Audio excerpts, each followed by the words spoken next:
Welcome back to Educator.com's English grammar course. This lesson is on sentence fragments. Let's get started.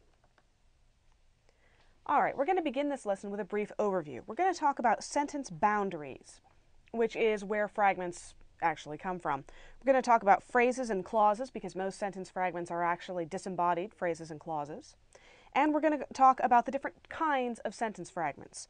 The ones that are a subordinate clause, ones that have a missing subject or verb, ones that have a missing subject and verb, and fragments used for effect. There actually is a way to use fragments correctly, and I'll show you what it is.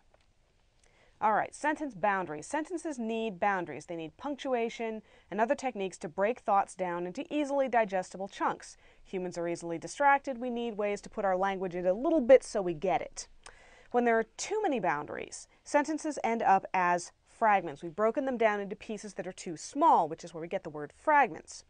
When there aren't enough boundaries, sentences end up as run-ons. Now we're going to cover run-ons in our next lesson, but I thought I'd introduce the concept here just so you know there is the other end of the spectrum. All right, we're going to talk about the difference between a phrase and a clause because they make two different kinds of fragments and you fix them in different ways.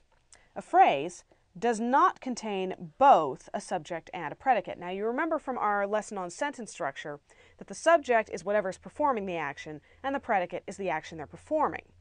A phrase is missing one of those, possibly even both. It may contain one or the other, or it may contain neither of them, but it never ever has both. So we have things like to the store, which is a prepositional phrase. It has an object, but no subject, no predicate. We have sleeping soundly, which is participial, but no subject. We have once upon a time.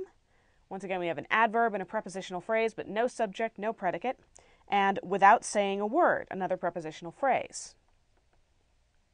Now, a clause, unlike a phrase, contains both a subject and a predicate. And there are two different kinds of clauses. There's an independent clause, which expresses a complete thought and can stand alone. So in this case, I went to the store is an independent clause. It could be a sentence all by itself. It has a subject, I.